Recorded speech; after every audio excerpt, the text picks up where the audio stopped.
some room. Yeah. If we could take that as our measuring stick of how we parented, then we all have one to slap ourselves with, because we just don't make it. There's no perfect parent in this earth, none. Well, those are very wise words. There is no perfect parent on this earth, and no perfect person. That's what Jesus is here to be. So that's not really we're striving every day. But because children are like little sponges, and they're learning always through vibrations and observation, as you just said. Can you give me an example of that learning at work for you as you were raising your sons? Well, one thing that I can remember that has stayed with me is our middle son, Dan, and who's now in his very successful man today, and he's in his 40s with 5 children of his own. He always had the tender heart. He always wanted to help the person that was what the world would call an underdog. And he had a friend named Roberto who was having problems with his mother. She was a single mom. His father had passed away, and he wasn't very happy with his mother at the time. And so he decided he was going to run away from home. And so I noticed at dinner that Dan had taken some food with him from the dinner table and had left. And I thought, gee, that's odd. What is he doing? And I would find out that later that evening, Roberto's mother would come to our door to ask us if we knew where Roberto was, because she couldn't find him.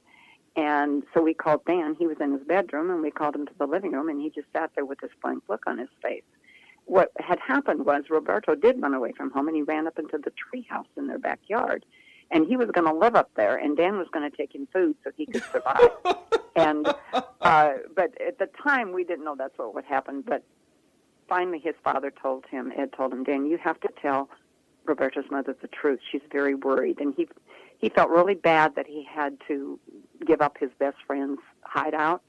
And he resented us for a couple of days on that one. But as he began to realize that you can't live in a treehouse forever, he was able to let that one go. So that was a positive thing that happened in his life.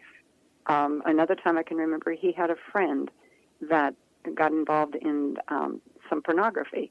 Well, he had books in the house, let me put it that way. He was a neighbor friend, and Dan came to us because he was very disturbed by that. And so his dad just said, you can't go to Robert's house anymore. And so Dan was able to go over and tell Dad found out, and I can't come in your house anymore. And isn't Dad a really mean man not to let me come over and see you anymore? But Dan had an out. He had a way to use his father as an excuse for why he couldn't do something. And when kids are young, they need buffers. They need we're there as parents to protect them and to also know that we can take the blunt of something for them. And so there's just different scenarios when you're parenting. You just walk them through one by one, and sometimes you do wise ones, sometimes not so wise. But we always know that God is the one who is in control, and we can't screw up that bad that he can't fix it. Absolutely. And that really touches my heart because I have a thing for underdogs myself. And so I relate to wanting to take my friend the food in the treehouse. How adorable. How sweet. That's just a testament of the son you raised and the kindness. And he's like, I'll feed him my food. Don't worry about it. We'll let him live in the treehouse. Oh gosh, kids. How adorable. I love that you and Ed, though, gave him all that he needed in order to really be an empathetic person that way, and you gave him healthy boundaries. And what I found in teaching with children, as I've worked with them in the past, is that those healthy boundaries come in handy when we're up against that very thing that, like that example you gave about the other friend with the pornography, and he was uncomfortable with it, but he was able to lean into that boundary and the buffer and use his dad as a protector, even though it was framed as he's the big bad monster. He was really protecting Dan from what he was uncomfortable with in himself. So I think that is a testament, again, to parenting at its finest, because even though it was a no and he knew the morals that you guys had, he was able to say, I can't be here because of this. And part of him was like, whew, and relieved. I can't be here because I'm not comfortable with it. And my dad's horrible, so I got to go, And I love that, even though it wasn't the case at all, but that is so important, guys. So if you're listening, that's a gem right there. Whether you have two parents in the home or you're a single mother or a single father, be the buffer for your child because they like the boundary, even if they act like they don't. Okay? So that's a good lesson there. Now, we've talked a lot about that you have two successful sons in the business realm, and I want everyone to know that they've been at the helm of million-dollar businesses, multi-million-dollar businesses, and by the world standards, this is a model of success. You know, everybody wants to know how to, not just one son is successful, but you have two children that you raise that are, in that realm, and you have Kate, who's an amazing single mother and is an incredibly hard worker, and her millions are coming. I always tell her millions are on the way. But, I just wonder, how did you do that? How did you get to have these kids that have this incredible work ethic? And many parents would seek to replicate this with their own children. Do you think that you imparted anything in particular to cause this to be a reality for them, that financial kind of success they've had? I mean, you're a business person yourself, so they come by it honestly, both you and Ed. Well, they knew that it would be hard work. They weren't afraid to work. They weren't afraid to. All three of them are hard workers. They don't have an expectation that it will be handed to them, and they weren't raised in a wealthy home, but they did see the ethic of hard work. And there's something in a person when they're born. There's a plan of God inside there.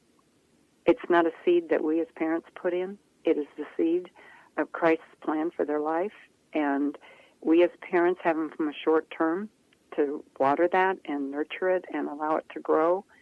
But the success to me isn't so much on the dollar sign. It's how they live their life out. How do they affect the world that they're influencing, not only with money, but with their own person of who they are? And the bottom line is, if they have no relationship with the Lord, then they're not a success. So it's all internal, and what's internal will be expressed externally. So that is the direction they went. That is the natural abilities that they all have. They could tend towards it. My two sons are totally opposite in what they chose to do for careers, and Kate also. So it is something that we as parents need to wait upon and watch and have the direction of the Holy Spirit of where to send them and direct them. Some are musical. Mine weren't. It's just, for me to have drowned them into music. Now, my oldest son loves to sing. He loves to sing, and he loves music. But there wasn't a time in his childhood with us that he wanted to be sitting at a piano for 5 hours a day to learn music. So it's just something, Monette, that we as parents have to have wisdom daily. Daily prayer. Where are you taking my child? Where are you taking your child? Because honestly, they're not our children. They're his. And he has purpose for them, for his kingdom and for his glory. And we seek his face, and he will lead us and guide us in those. And the spirit of forgiveness is always there. And the most important thing is we have to remember to breathe. Yes. It takes a lot of oxygen. Yes, breathe. Just enjoy the moments and breathe. Absolutely. Watch and observe. Absolutely. And enjoy being the parent you are at that moment, because it goes too fast. Oh, my goodness. It does. I have had the pleasure of watching Kate's son grow up, and I can't believe he's at the age he is now, because I remember him when he was 3. And so I just don't even know what happened. Did we get old? Like, he's now almost going to be going to college soon. It's insane to me. No, we're not old. They're just getting older. Oh, that's it. Yes. I stand corrected. And so that kind of brings me to my next point. In the recent years, there's been a great debate as to the validity of college. Is this necessary? And many millennials are opting out of this institution and choosing instead to kind of blaze their own trails and their own paths. And they're experiencing great success, a lot of them as well. And others are choosing the more traditional route, which is the college and the student loans and all of that jazz.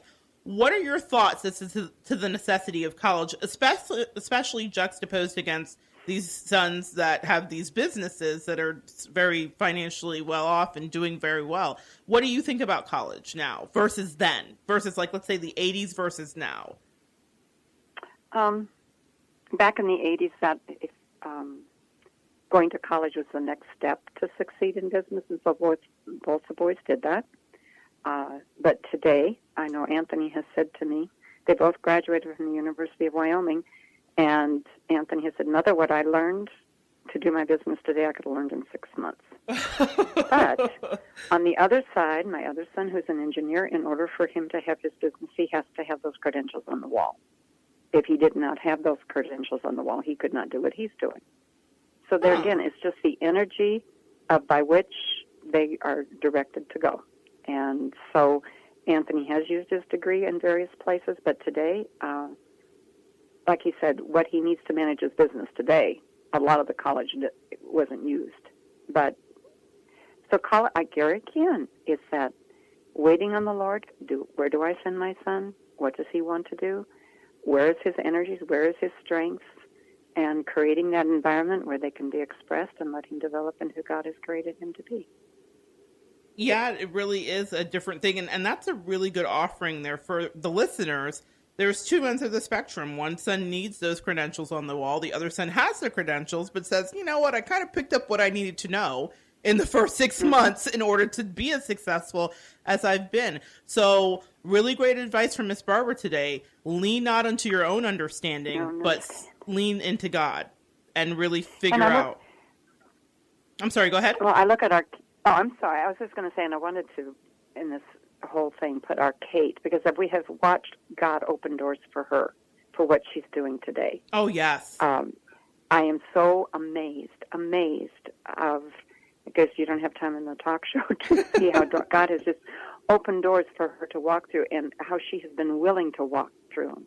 She has had her disappointments, and then God will open a door, and she is willing to take on the new challenge and to put her mindset to that I can do this and walk through and do what she needs to do.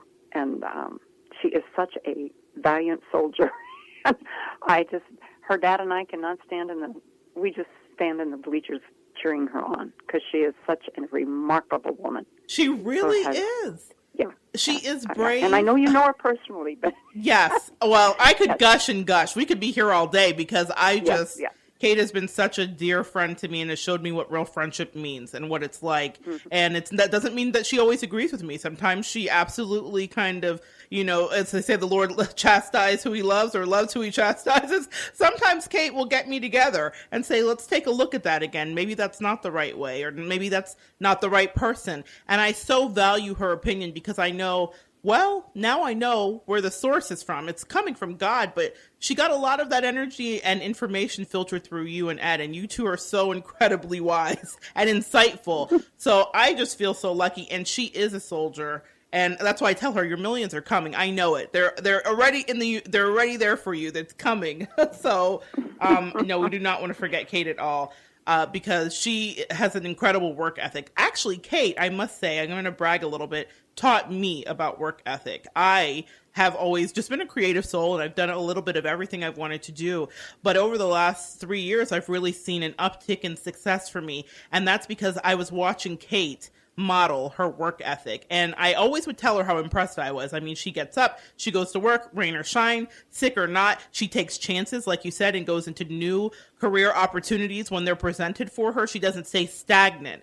And she was a model for me in so many ways to get myself together, that even though what I do is creative and it's different than what she's doing, I still realized I had to put in hard work every day. And I had just kind of rested on my laurels of like, oh, well, I'll be able to just get by on being creative. And Kate showed me and told me that is not so. I'm so proud of her and impressed with her every day because of that. I don't know how she does it. All the jobs, everything she does, it's amazing. So she's a remarkable woman. She really is. She really is. And before we go today, so many beautiful gems you've left us with, but I would love for you to leave the listeners with a little bit more of your hard-earned wisdom about exactly what it is. And I think we know it's definitely leaning on the Lord, but is there anything that you want to add before I let you get back to your job today? Because I know you've got a whole church to run.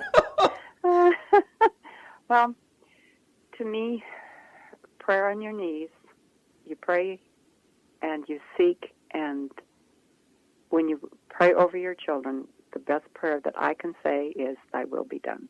Because I do not know that will. But daily, that is my prayer over my children, over my husband, over my grandchildren. or thy will be accomplished in their lives today. And That- whatever that looks like, I'm